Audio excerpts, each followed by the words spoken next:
If I lost everything and had to start again from scratch, here's exactly how I'd learn rent-to-rent Airbnb in 2025, even if I had no prior experience, no network, and no money for a mortgage.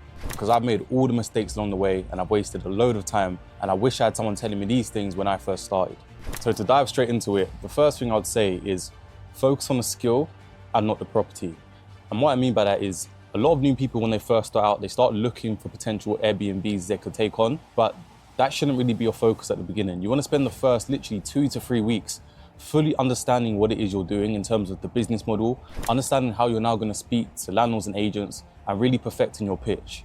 Because if you don't really understand how the business model works and what you're doing, how are you then going to convince someone else to trust you with their property? So when you fully understand things, you can also build up a little bit more confidence, and that confidence will come across when you're now speaking and talking to other people about what you're doing. So understand the way rent-to-rent works, that we're not buying these properties, we're simply controlling them, managing them through contracts, we're guaranteeing the rent. You want to fully understand who's going to be responsible for what as well. So you need your company-let agreement, and that will stipulate what the landlord is responsible for and what you as a tenant is going to be responsible for in terms of like minor maintenances, who's going to look after things that are structural, the boiler, minor things like changing door handles. So you need to fully understand the way everything works, because when a landlord potentially has an objection later down the line, you need to be able to handle that objection and basically get around that hurdle, because there's going to be times where you speak to a potential landlord and they shut you down by saying, oh, I only want a normal tenant, or I don't really like the sound of this. How are you actually going to guarantee my rent? So if you don't know what to say, then you're going to lose that deal. So there's no point of wasting leads and potential properties you can take on. So spend some time, really understand what it is, understand your skills. So spend some time, really understand your value proposition, understand the business model, and then that'll put you in a better position for now when you're going off to speaking to agents and landlords. So once you fully understand the business model, you can now move on to the second stage of determining a location that you want to operate in, because you don't just want to look all over the UK. You need to focus on one area, ideally somewhere closer to your home where you are, because obviously that's going to make it easier when you're managing things. But you want to find an area that has good demand. And by demand, that just means people wanting to stay in Airbnbs, people needing hotels, because essentially we're providing short-term rentals, short-term accommodation for people that need it. So there's a few ways in order to determine demand. One of the easiest ways is to use websites like Airbnb or Property Market Intel. You simply just plug in an address or a location and it will tell you what the occupancy level is. So occupancy rate is essentially just the number of days booked in a month in comparison to not booked. So if you were booked, say 15 days in a month, that'd be 50% occupancy. If you were booked 21 nights in a month, that'd be around 70% occupancy. And 65 to 70%, that's what we look at as good. So if you can hit those sort of numbers each month from an occupancy standpoint, then you've got a good area. So that's one of the easiest ways to determine demand. The second way is to actually look at Airbnb and Booking.com itself. So you can look at different areas, look at the hosts that are operating there, and you can actually click on their listing, go through their calendar, and you'll be able to see when they have bookings for, because there'll be grayed out dates and available dates.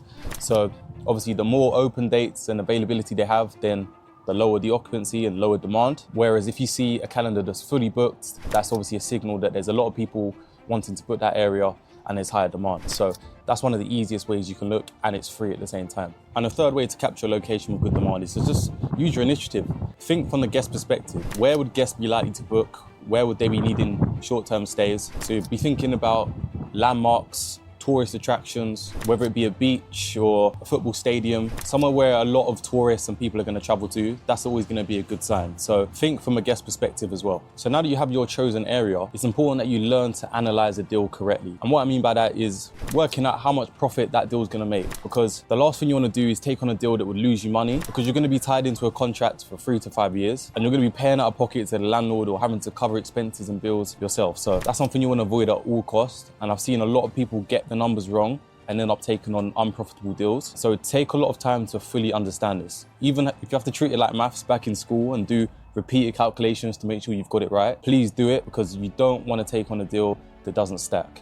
So in terms of the calculation and the way we do it, in terms of your revenue as your nightly rate times by your occupancy. So we times our nightly rate by the number of days we expect it to be booked, and that's going to give us our expected monthly income. So if we were going to charge £100 a night, we expect it to be booked around 70% of a month. We then times it by 21, which is 21 nights. to give us £2,100. Now it's important to note that that £2,100 is just gross. You do actually have to pay fees to Airbnb and Booking.com. It's not free to use these platforms. A lot of people sometimes overlook this and forget. So we need to deduct 15% from that and pay to these channels for us to use them as a service. So now we know what our take-home income is, and in this case, we were using the £2,100. If you take off 15%, that's going to give you £1,785. So that'll be our actual take-home income. Once we work that out, we can then start looking at our expenses. So your biggest expense is obviously your rent. You'll obviously know this from looking at the listing, whether you found it on Rightmove, Zoopla. So that'll be advertised. So the first thing is going to be your utilities. So your gas and electric, or just electric if you have an all electric property. The way you can find this out is by using like a comparison site online. If you just put in the address of a property, it will actually tell you what the consumption is and what your price would be as like a quote from these energy providers. After your utility cost, you then need to work out what your council tax will be. That's pretty simple to calculate as well. You go to the local council website and it will tell you what the tax bands are and how much it will cost you each year for your council tax. If you need to find out what band your property is, you can use it on the government website. It's free to check and it will tell you exactly which band your property is in. So once you've then got your council tax, your utility bills, sometimes you may have to pay a water bill depending on the property. Quite often when you operate in a flat, water bill will be included in the rent you already pay. But one thing we will have to pay in addition is your Wi-Fi. So that's something you will need to provide as an Airbnb and as a host. So that will probably cost you around £30, maybe £40 depending on your supplier for that. But those are going to be your total fixed costs running your Airbnb. So in order to work out how much money you're going to make, you basically take away the expenses from your expected income, and that's going to leave you with your profit. One thing I'll say about doing the numbers is that don't force things. Don't try and be too optimistic. If the data in the market is telling you that the nightly rate is £150, don't try and squeeze it to £170 because you want to make the deal work. You like the look of the property, because it's not going to end well for you. So don't cheat yourself. Don't be too optimistic. If anything, you want to be slightly conservative. So you know, on a worst case, this is how much money you're going to be making. If you ever need help in terms of calculating how profitable a deal is, feel free to send me a message on Instagram. And I've actually got a deal analyzer where you can just plug in the numbers and it will tell you your profitability for the deal and it'll help you out, which will save you a lot of time. So yeah, if anyone's struggling with that, message me on Instagram. But hopefully after this stage, you've now got your area that you've chosen to operate in. You know how to do your analysis to work out what's a good deal, what's a bad deal. And you're at the point now where you can start looking at pitching landlords and pitching to estate agents. So this part is something that a lot of people struggle with. But one tip, and I'll give to people, it's all about the confidence. It's all in the way you come across to people, building rapport and overcoming objections. And again, going back to the first point I mentioned at the beginning of the video, it comes down to how much knowledge you have. The more you understand about the business model and what you do and what you provide and the value you bring, then it's easier to now speak to other people about what you're doing. And you come across more professional, you seem like you know what you're doing, and people are gonna trust you more. But don't get me wrong, obviously naturally at the beginning, you're gonna be slightly less confident. That's why I always recommend practicing as well. So it may sound funny, but even like practice in the mirror. Practice speaking to yourself, pitch yourself, record yourself on your phone, speak to your friends, family, just getting a lot of practice. And even when you're first starting out, maybe call the properties that you're not looking to really take on. So that way you're not wasting a potential lead as well. And you can save that for when you're a little bit more confident and you're giving yourself a better chance to secure that deal. Like anything in life, practice makes perfect.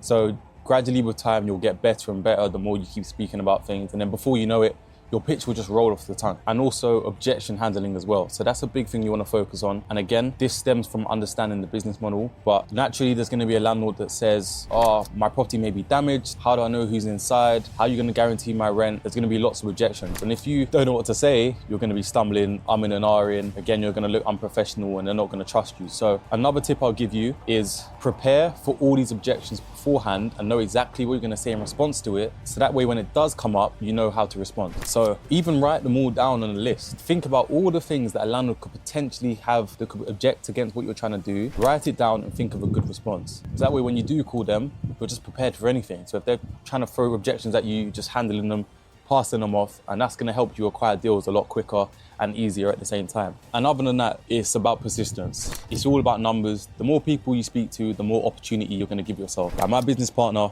Freeman, he always hammers on about persistence. He says he's annoyingly persistent, following up with people, speaking to as many people as you can. And that's the way you can really grow your portfolio and take on a lot of deals. So think of it as a numbers game. Don't get discouraged when you get a first couple of no's from people, because it's gonna happen. If you speak to 10, 20, 30 people a day, then before you know it, you're gonna get deals coming your way. And you just need that one person. You need that one yes. Like, it may seem a little bit cheesy, but literally one estate agent or one good landlord could change your life because they have access to so many other properties that you can take on. If you build a good relationship with them, they'll start giving you more properties. And then before you know it, you've now got 5 properties that you've acquired by only having to call one actual agent or one landlord. So keep pushing, and eventually you'll find one of these connections yourself. I know people that have met developers who've got blocks of 30 plus units and are happy to give them away and work on a short-term rental, happy for them to be used as an Airbnb. So there's plenty of deals out there. Don't ever get discouraged because you get a couple of no's. Just keep pushing and I'm sure you'll get deals.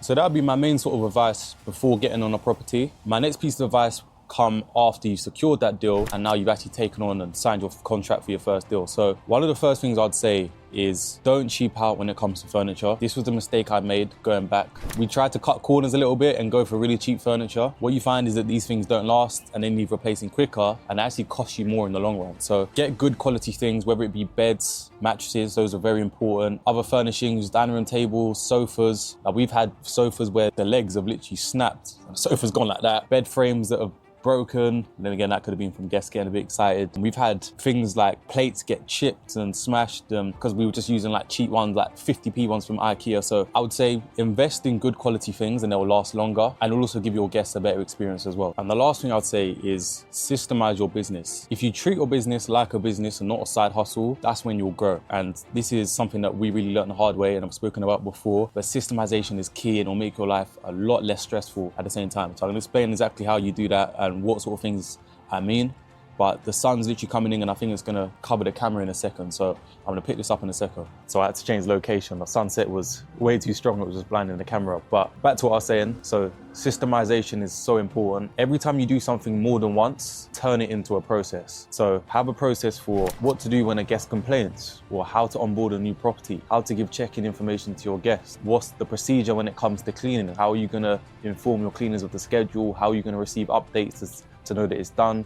How you're gonna receive pictures. Like everything needs to be so systemized because that's how businesses operate. So if you think about like fast food restaurants, they're so systemized and that's the reason why they're able to get people coming in on low skill wages because it doesn't take someone of a high IQ to come in and operate the business. And that's essentially what you wanna create as well. There's a really good book called The E-Myth and it talks about how you basically create these businesses, build them up from nothing with all these set procedures. And after I read that, it massively kind of changed the way I looked at our business and the way we sort of operated. So other ways to systemize your business is using a channel manager. So that's going to synchronize your calendar, synchronize all your listings on different platforms. So you're not going to get any double bookings. That's one of the easiest things to implement. And I think it should be pretty much mandatory for anyone operating an Airbnb business. Also the way you manage your cleaning. So you can use some task management tools. Even your channel manager may have an integrated cleaning dashboard as well, where you can add your cleaner in. She can see the calendar.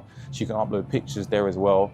So that's a great way to kind of systemize that side of things. And when it comes to you now hiring staff later down the line, once you've got a few units under your belt, you can now start to hire virtual assistants who will now take over the reins from you in terms of like managing the cleaning, speaking to guests, organizing maintenance resolutions. Like all of these tasks you can now take away from you. And you can now spend more time and you'll have more time on your hands to spend on things you want to do with your life. So for example, right now I'm fortunate enough to be in Bulgaria during this summer. I've been here for like a few weeks now, but the team are handling check-ins right now all day, speaking to guests, organizing stuff. So I've now got a lot more freedom, but I've only got that because I've built the foundations. I spent a lot of time, my business partner and myself, we sat down, we built out all these processes for people to follow. So now we can pay people a few dollars an hour to manage the business that we've basically built up. So now we've got more time to focus on revenue generating tasks, whether that be trying to get in direct bookings or acquiring more properties, working on block deals, more business owner activities rather than being in the trenches, doing like grinding it out in the low skilled tasks that are very time consuming. So for myself in my business, what I can spend my time on is now financing, dealing with investors, also just managing the team. And I've got a lot more time in my day to actually work with people on a one-to-one level. So I have a few mentees I work with every month. I basically help them create their own Airbnb business and scale that up from nothing. And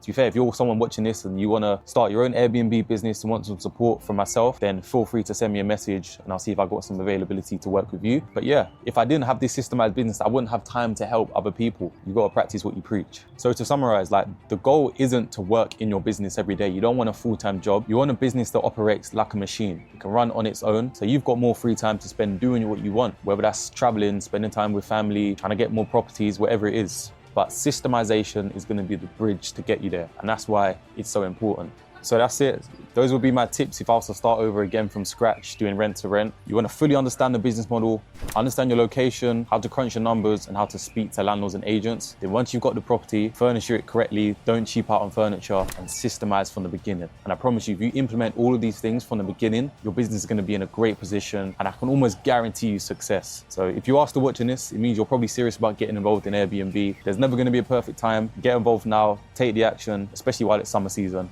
Summer season is the best for Airbnb. So yeah, I hope you enjoyed the video. That's gonna be it for this one. Please drop a like or a comment about any other videos you want me to make in the future. But until then, I'll see you in the next one.